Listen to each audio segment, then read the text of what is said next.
Halo, salam akademia. Welcome back to my channel, Christian Dura Dendi. Pada hari ini kita akan sama-sama belajar mengenai manajemen sumber daya manusia atau Human Resource Management. Nah, pertemuan kita pada hari ini yaitu membahas mengenai Introduction to Human Resource Management atau lebih kepada pengenalan apa itu manajemen sumber daya manusia. Nah, di sini kalau kita melihat pada pengenalan manajemen sumber daya manusia, definisi manajemen sumber daya manusia adalah proses of acquiring, training, appraising, compensating employees, and of attending to their labor relation, health, and safety and fairness concern. Nah, di mana di dalam manajemen sumber daya manusia menekankan adanya proses untuk mengakuisisi, kemudian untuk melatih, memberikan penghargaan, kemudian bagaimana hubungan industrial ya antara semua stakeholder. Kemudian bagaimana kompensasi kepada karyawan itu sendiri sehingga karyawan itu sendiri dapat berkinerja dengan baik. Kemudian masalah mengenai keamanan. Apakah keamanannya, kesehatannya terjamin di dalam mereka bekerja. Nah, kemudian adanya juga organization atau wadahnya, di mana semua karyawan atau orang-orang yang ada di dalam organisasi itu sendiri bekerja bersama-sama untuk mencapai tujuan dari organisasi itu sendiri.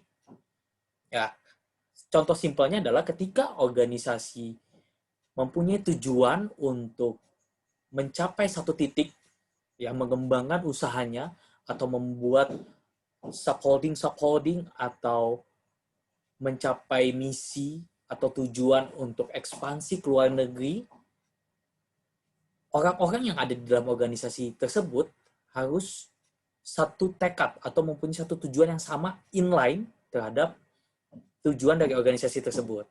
Nah, kemudian yaitu adanya manajer atau usernya ya di dalam organisasi itu sendiri, di mana orang yang bertanggung jawab untuk memastikan orang-orang yang ada di dalamnya atau karyawan-karyawan yang ada di dalamnya untuk mempunyai tujuan yang sama atau inline terhadap tujuan organisasi tersebut atau visi misi organisasi tersebut. Nah, di sini Gary Dessler di dalam bukunya menggambarkan manajemen proses atau proses manajemen. Ya, di luar sana kita menemukan banyak ya, planning, organizing, kemudian actualization, controlling. Nah, di buku Gary Dessler di sini dia lebih spesifik lagi, ya, POSLC, Planning, Organizing, Staffing, Leading, and Controlling, yang merupakan satu kesatuan atau secara komprehensif di dalam proses manajemen yang ada di dalam organisasi atau industri. Nah, di sini adanya Human Resource Management Process. Proses-proses yang ada di dalam manajemen sumber daya manusia itu seperti apa? Ya, mulai dari training, health and safety, labor relation, compensation, appraisal, fairness, acquisition. Nah, komponen-komponen yang ada di dalam ini menjadi satu kesatuan di dalam human resource management atau manajemen sumber daya manusia. Nah, kita mulai beralih kepada usernya nih. Apa aspek-aspek yang ada di dalam manager jobs? Tadi sudah dijelaskan kan, bahwasannya di dalam manajemen sumber daya manusia itu ada wadahnya organisasi, kemudian diturunkan ada usernya, manager, untuk memastikan karyawan yang ada di bawahnya inline atau bekerja sesuai dengan visi misi yang sudah ditetapkan atau tujuan organisasi yang ingin dicapai. Nah, aspek-aspek apa saja ya seorang manajer untuk memastikan karyawannya tersebut itu inline? Yang pertama adalah conducting job analysis, menganalisis jobnya. Ya, tugas-tugas karyawannya itu harus inline, harus sesuai. Kemudian kita memastikan atau menseleksi kandidat yang mempunyai kapasitas, yang mempunyai kapabilitas karyawan tersebut sesuai dengan yang diharapkan oleh perusahaan. Kemudian adanya proses orientasi, training, kemudian secara Kompensasi juga karyawan diharapkan termotivasi sehingga dapat berkinerja dengan baik. Kemudian masalah komunikasi, kemudian membangun komitmen karyawan, adanya sense of belonging karyawan tersebut kepada organisasi ya, di mana mereka bekerja. Selanjutnya, kira-kira kesalahan-kesalahan apa saja yang kerap kali atau umumnya yang terjadi di dalam proses manajemen sumber daya manusia, terutama yang dilakukan oleh manajer. Nah, di sini yaitu hire the wrong person for the job. Nah, di mana seorang manajer di suatu organisasi atau perusahaan merekrut, meng-hire karyawan yang tidak sesuai dengan kapabilitas yang dibutuhkan oleh perusahaan. Ya. Kemudian wasting time, useless interviews, buang-buang waktu. Kemudian tingkat turnover yang kemungkinan ekspektasinya akan tinggi. Commit any unfair labor practice. Ya. Dan lain sebagainya. Nah, di sini adalah konsep basic HR konsep, di mana adalah basicnya seorang manajemen sumber daya manusia adalah memastikan karyawan tersebut yang bekerja di suatu perusahaan atau organisasi mendapatkan result yang optimal. Ya, HR creates value by engaging in activities that produce the employee behaviors that the organization needs to achieve its strategic goals. Adalah bagaimana memastikan setiap aktivitas yang ada di dalamnya dapat mencapai kinerja yang optimal, mencapai hasil yang optimal dari karyawan tersebut. Bagaimana caranya? Dari sisi manajemen sumber daya manusia, pastinya caranya adalah memake sure karyawan tersebut mendapatkan misalkan training yang tepat, mendapatkan kompensasi yang tepat, mendapatkan penghargaan yang tepat, bagaimana adanya career plan-nya, dan lain sebagainya. Ya, using evidence-based HRM to measure the value of HR activities and achieving those goals. Lanjut. Line managers HRM responsibilities. Nah, apa tanggung jawabnya manajer tersebut sehingga memastikan mencapai strategic goals. Ya, yang pertama adalah bagaimana menempatkan karyawan sesuai dengan pekerjaannya. Contoh paling simple misalkan seorang mekanik ya harus ditempatkan di bagian mesin misalkan atau bagian mekanik yang ahli di dalam permesinan. Jadi jangan sampai seorang mekanik ditempatkan di accounting atau finance. Nah, itu tidak nyambung. Jadi placing the right person on the right job.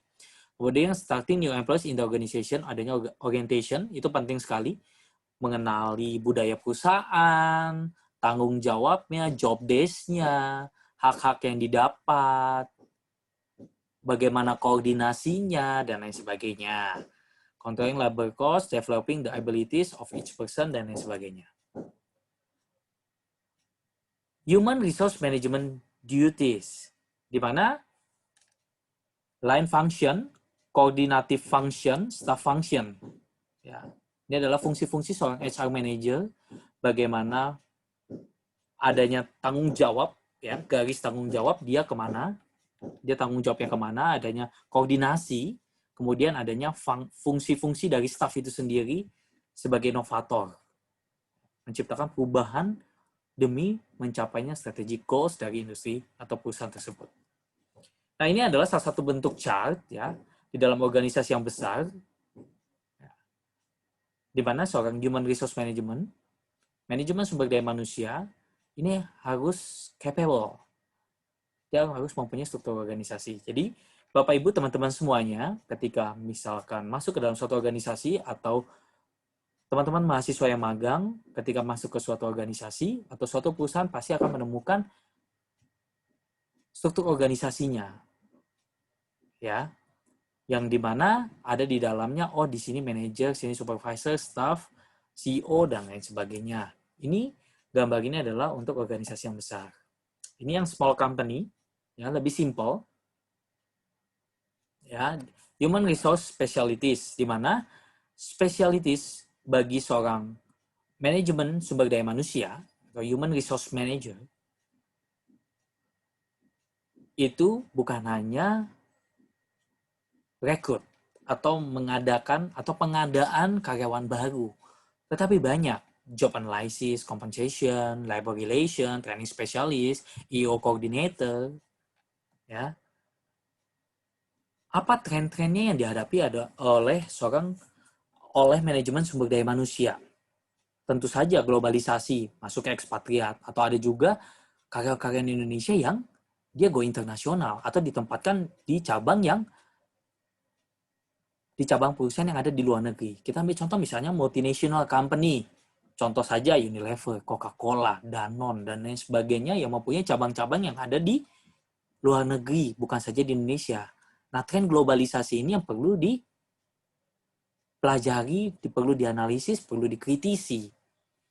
Kemudian teknologi trends, di mana sekarang perkembangan teknologi mampu menggantikan atau sudah mulai mampu menggantikan kerja dari manusia. Sehingga hal-hal yang berkaitan dengan outsourcing, kemudian adanya robot yang menggantikan tren manusia, ini yang dijadikan concern juga dalam manajemen sumber daya manusia. Kemudian economic challenge and trends, adanya tantangan ekonomi seperti resesi, globalisasi, ekspor-impor, terlebih sekarang COVID-19 yang beberapa banyak perusahaan yang menghadapi resesi dan lain sebagainya. Kita lanjut. Nah, di sini adalah trends in the nature of work, change in how we work. Ya, paling gampang sekarang high-tech job, service job, knowledge work, and human capital. Di mana sekarang banyak tren WFH ya, work from home, work shift, menggunakan teknologi, dan ke depan penggunaan aplikasi teknologi pun makin hebat, makin berkembang. Ya, karyawan bekerja secara fleksibel menggunakan high-tech teknologi untuk mendukung kinerja dari perusahaan tersebut. Selanjutnya, nah di sini ada workforce and demographic trends.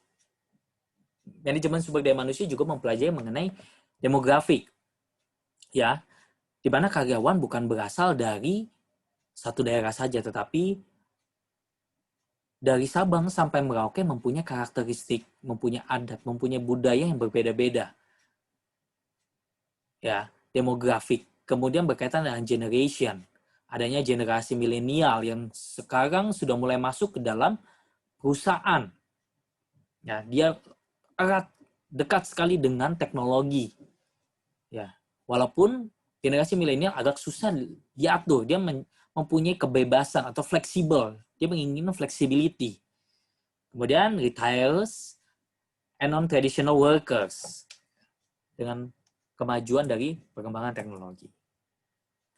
Nah, ini adalah tren-tren yang penting di dalam manajemen sumber daya manusia, yaitu high performance work system, managing ethics, ya, ada etiknya juga di dalam manajemen sumber daya manusia yang kita bisa melihat secara objektif. Kemudian strategic HRM, evidence-based HRM, HR certification, di mana tren sekarang sudah mulai berkembang mengenai sertifikat. Sertifikat kompetensi, di mana Bapak Ibu serta teman-teman mahasiswa juga merupakan tren di masa yang akan datang, hal-hal yang berkaitan dengan sertifikat kompetensi, sertifikat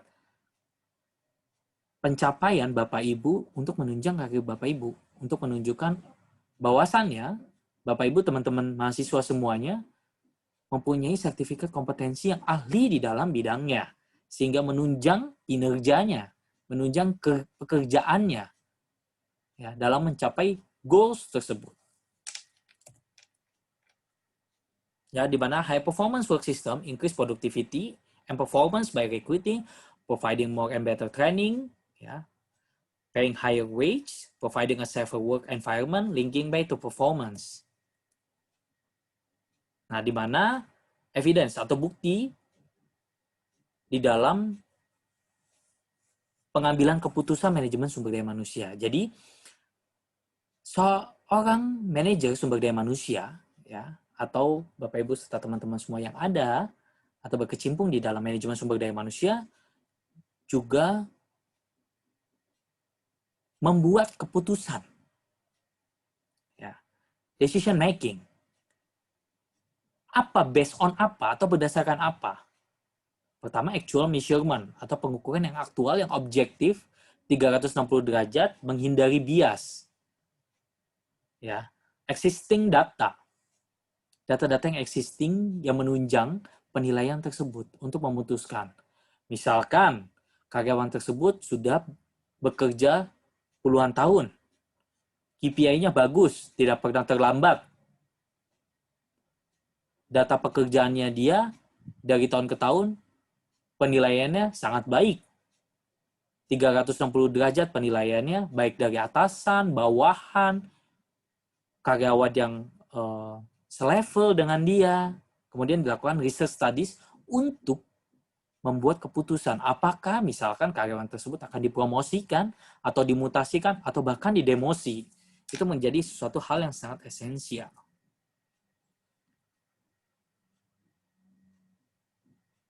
Ya. Kemudian selanjutnya, manajemen sumber daya manusia adalah berbicara mengenai etik atau etika yang harus dipenuhi, ya, dipenuhi bagi karyawan-karyawan yang ada di dalam perusahaan atau organisasi berkaitan dengan keamanan, kenyamanan, berkaitan dengan pekerjaan atau privacy atau kerahasiaan data-data perusahaan yang tidak boleh diperjualbelikan atau diberikan kepada khalayak.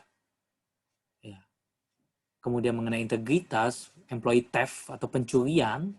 Nah, hal-hal ini yang menjadi suatu yang esensial mengenai etika, bagaimana seorang berperilaku dengan baik sesuai dengan norma-norma yang berlaku. Nah, di sini HR certification tadi sudah kita sebutkan kan sebelumnya bahwasannya ke depan sertifikasi keahlian itu sangat diperlukan. Penting untuk menunjukkan bahwasannya kita capable di dalam bidang tersebut. Diambil contoh, misalkan di sini SPHR, Senior Professional in HR Certificate, GPHR, Global Professional in HR Certificate, dan lain sebagainya. Oke, Bapak Ibu teman-teman, mungkin itu saja untuk materi kita pertama pada hari ini. Terima kasih, stay healthy bagi teman-teman semua yang ada di rumah untuk bekerja atau belajar dari rumah. Semoga video saya berkaitan dengan manajemen sumber daya manusia dapat membantu Bapak Ibu teman-teman mahasiswa semuanya untuk memiliki pemahaman mengenai konsep dasar atau pengenalan awal dari manajemen sumber daya manusia. Terima kasih, salam akademia.